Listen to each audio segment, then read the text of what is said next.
monde et bienvenue dans cette nouvelle vidéo YouTube dans laquelle nous allons revenir sur les films sortis durant ces 2 derniers mois estivaux. Et pour les nouveaux, tout d'abord, bienvenue. Ici nous parlons d'animation et le format review va revenir sur plusieurs films d'animation sortis récemment. La vidéo va se dérouler comme suit. Tout d'abord le focus, sur lequel je vais revenir sur un film que j'ai trouvé intéressant. C'est pourquoi nous allons parler de Anzu, le chat fantôme. Et ce n'est pas forcément le film que j'ai préféré puisque nous parlerons de Pompose cinéphile un peu plus tard. Je reviendrai également brièvement sur d'autres films que j'ai pu voir et nous finirons sur un rattrapage d'un film classique d'animation ou autre, puisque récemment je n'ai pas vraiment fait des classiques, que je n'ai pas encore vu et que je découvre et que je vous conseille ou non. J'espère que cette vidéo vous plaira et je vous invite à vous abonner pour suivre les prochaines. Allez, c'est parti. Karine, en quelle classe tu es à l'école? En CM2. Sois sage, d'accord? Je reviens pour l'anniversaire de la mort de ta mère. T'es quel crétin! Allô, oui? Lui-même, oui? Anzu, elle va rester un moment chez nous, tu veilleras sur elle. C'est noté. Adaptation du roman du même nom, Anzu Chat Fantôme est une collaboration franco-japonaise, notamment avec le studio français Miyu, réalisée par Yoko Kuno et Nobuhiro Yamashita. Il s'agit à l'un comme à l'autre de leur premier long métrage d'animation à s'exporter et à avoir autant d'ambition. Mais malgré leur faible expérience, ils apportent un film sympathique qui a concouru à la quinzaine des cinéastes à Cannes et également au festival d'Annecy. On y suit l'histoire de Karine, jeune fille de 11 ans qui, au moment de l'histoire, a perdu sa mère depuis 3 ans. Elle est abandonnée par son père chez son grand-père qui est moine et qui vit dans un temple. Là-bas, elle va faire la rencontre de Anzu, un chat fantôme qui a la capacité de parler et qui agit comme un humain. Anzu va avoir du coup la responsabilité de veiller sur Karine, sauf que les deux ont un caractère bien trempé et ils vont d'abord avoir beaucoup de mal à s'entendre. Le scénario va tout d'abord assez bien parler du thème du deuil. Son père ne sachant pas s'occuper d'elle, Karine ressent énormément le manque de sa mère. Et cela va prendre une très grande importance dans la deuxième partie du film. Il va également traiter du Japon rural et ce de manière très réaliste, en apportant pas mal de fantaisie tout de même,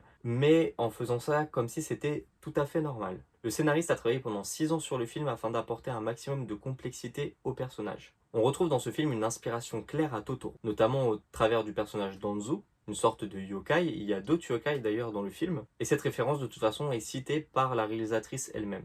Elle précise aussi que les yokai présents dans ce film sont des yokai ratés. A noter que certains passages de la fin peuvent également faire penser à Chihiro. Graphiquement, le film est très beau et audacieux. Il change de ce qu'on a l'habitude de voir en général dans l'animation japonaise. Et cela par sa direction artistique générale, en passant par le chara-design ou même les décors. L'animation, de son côté, est partiellement réalisée en rotoscopie. C'est là qu'intervient le réalisateur Nobuhiro Yamashita, ayant pas mal réalisé de films en prise de vue réelle. Cependant, le film n'a pas eu besoin d'énormément de prises. Et après, ils ont encore dû trier pour avoir les meilleurs plans possibles. Ensuite, ils les ont changés en animation. Donc ils ont eu plusieurs acteurs qui sont intervenus et il y a même eu des moments, des choses qui ont été capturées en prise de vue réelle qui ne pouvaient pas être pensées à l'animation et qui ont ensuite été rajoutées. Mais néanmoins, beaucoup de scènes ont été créées intégralement en animation. Les décors quant à eux sont faits d'après photos, ce qui explique leur photoréalisme. Cela se ressent mais ça n'en reste pas moins très beau. J'ai beaucoup apprécié ce film, il va passer d'une seule traite, les 1h30 ne se ressentent pas trop. Les personnages sont très intéressants.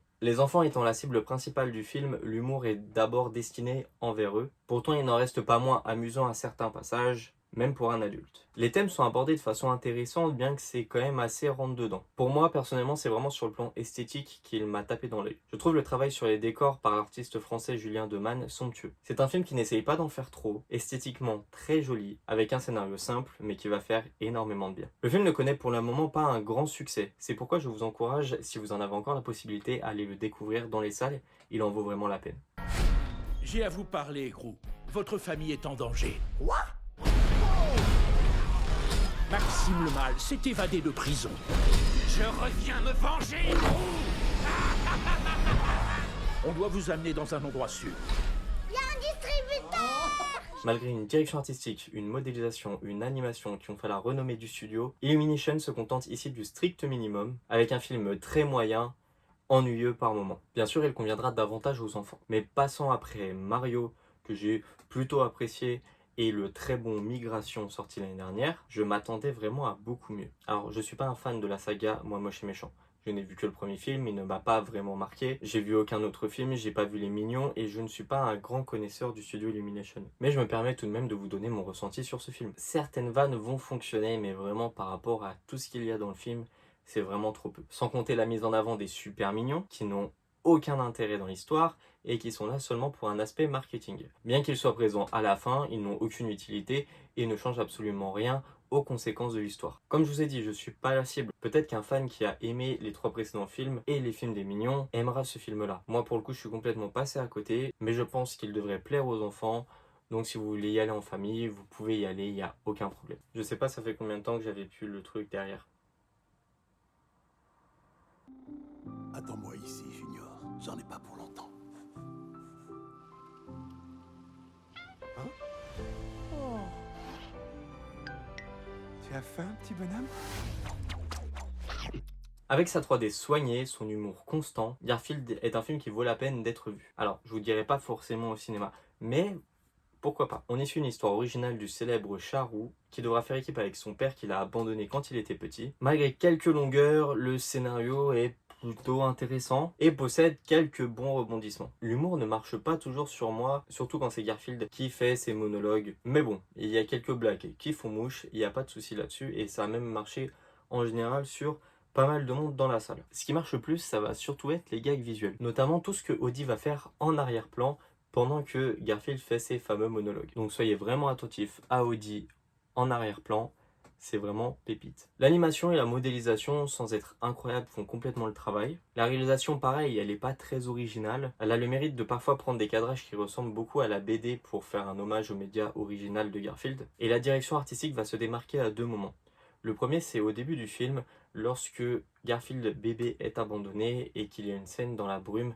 C'est vraiment très beau. Et on va aussi avoir l'histoire d'Otto qui là est un court-métrage 2D. Pour finir, j'ai vu le film en VF et en VO. J'avais beaucoup de réserves quant à la VF de Kian Kojandi. Sachez qu'elle tape complètement la VO de Chris Pratt, qui devrait arrêter d'être embauché pour faire surtout des grands rôles de cinéma d'animation. Il a fait Mario l'année dernière, là il a fait Garfield, et ça ne fonctionne vraiment pas en fait. Il n'arrive pas à donner une âme à ses personnages. Tandis que pour le coup, la voix de Kian Kojandi marche en fait assez bien, même si il faut s'habituer à la voir sur le visage de Garfield. L'aspect blasé qu'on lui connaît de Bref notamment, et ben ça fonctionne hyper bien sur Garfield. Donc c'est un film fun, sans prise de tête, avec quand même quelques longueurs. Donc je peux vous le conseiller, mais c'est pas le film à voir à tout prix.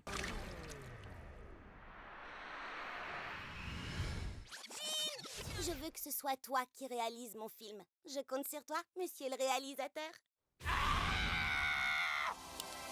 Parfois, rien qu'en voyant quelqu'un, une histoire nous submerge subitement. Nous en venons donc au film que j'ai préféré cet été. Pompo the Cinéphile se passe dans un monde parallèle au nôtre. Pompo est une très jeune productrice à succès à Nollywood. Un jour, alors qu'elle écrit le scénario d'un film très personnel, elle va confier sa réalisation à son assistant, Jean, passionné de cinéma et monteur à ses heures perdues. Ce film est un réel hommage au cinéma, avec des intentions de réalisation très recherchées, une histoire sans être incroyable qui est cohérente, où on va découvrir un peu les coulisses de la création d'un film. Et ça, c'est fait par des passionnés, ça se voit tout de suite. En plus de ça, on a des personnages qui sont vraiment très attachants. C'est un film vraiment très inspirant, dans lequel tout fan du cinéma, qui souhaiterait en faire son métier, qui souhaiterait apporter une œuvre à l'histoire, saura se reconnaître. En plus de cela, on note une animation 2D de qualité, avec un style bien qu'à première vue très japanime, qui se démarque quand même à certains instants, notamment sur sa direction d'animation ou sur sa mise en scène. Assurément le film qui m'a le plus marqué ces 2 derniers mois, et malheureusement après l'avoir attendu durant 3 ans pour la sortie française, il n'est resté que très peu de temps en salle. Je vous encourage vivement à découvrir ce film dès que vous en aurez la possibilité. Hey, bonjour, Bikini Bottom. Bonjour à toi, Sandy. Non, regarde. J'avoue ne pas être un grand aficionados de Bob l'éponge. J'ai gardé un très bon souvenir du tout premier film que j'avais vu lorsque j'étais enfant. Par contre, je n'ai pas vu les autres, je n'ai pas vraiment vu la série. J'avais essayé de la rattraper sur Netflix, mais ça m'avait pas vraiment plu. Mais j'étais quand même très curieux de découvrir ce nouveau film. Le film est davantage centré sur Sandy l'écureuil qui va devoir sauver Bikini Bottom accompagné de Bob l'éponge, puisque Bikini Bottom s'est fait tout entier capturé par les humains grâce à un énorme tractopelle. Et c'est tout, on va pas en parler 1000 ans de ce film, c'est tellement nul. Le scénario est ridicule, c'est du vu et revu dans l'animation pour enfants qui n'a aucun sens, qui prend le spectateur pour un débile, qui prend les enfants pour des sauvages abrutis. C'est vraiment d'une bassesse. La 3D elle est horrible, il n'y a rien qui va dans ce film. Ils ont fait le strict minimum sur Sandy et Bob parce que c'est les personnages qu'on voit le plus à l'écran. Tous les autres, c'est Osef. En plus de ça, il y a des plans qui m'ont mis extrêmement mal à l'aise quand la méchante, elle a des scènes où elle est gamine et qu'il y a encore sa tête d'adulte. Ça m'a vraiment... J'ai pire qu'un film d'horreur, le truc. Malheureusement, ou heureusement, hein, je ne sais pas, je l'ai pas fini le film. J'en pouvais déjà plus et j'ai regardé combien de temps il restait, j'étais qu'à la moitié. J'ai coupé direct. Donc je pourrais pas vous dire si le film à la fin il est bien ou pas. De ce que j'ai vu, c'était complètement horrible. Je ne vous conseille absolument pas ce film. Netflix se fout de la gueule du monde en faisant ça. Et ça me fait chier de cracher dessus parce qu'il y a des artistes qui ont bossé sur ce film et il y a des artistes qui sont peut-être contents sur certains trucs ou pas contents de leur travail parce qu'ils n'ont pas pu faire tout ce qu'ils voulaient. Peut-être qu'ils ont été victimes de crunch en plus. Enfin, faut pas déconner. Je suis dégoûté pour les artistes, je suis dégoûté pour les gens qui pouvaient s'attendre à quelque chose de bien sur ce film. Bon, j'ai écourté le supplice, maintenant on parle d'un chef-d'œuvre. 思うこともわらべのごとく論ずることもわらべのごとくなりしが人となりてはわらべのことを捨てたり En 2029, dans un monde futuriste dystopique, le major Kusanagi, cyborg travaillant pour le gouvernement, est chargé d'enquêter sur un pirate informatique nommé le Puppet Master. C'est l'adaptation du manga à succès du même nom. Le film est sorti en 1995 et réalisé par Mamoru Oshii. Il est considéré comme l'un des plus grands films d'animation de tous les temps. Le scénario est de prime abord très compliqué. Cela est dû à un univers extrêmement riche dans lequel on est propulsé directement au début du film. C'est pourquoi les informations sont distillées au fur et à mesure, notamment dans les dialogues entre les personnages. Une bonne idée est de se servir du nouveau dans l'équipe de Kusanagi. On découvre donc le Major Kusanagi ainsi que le reste de son équipe, son passé, etc.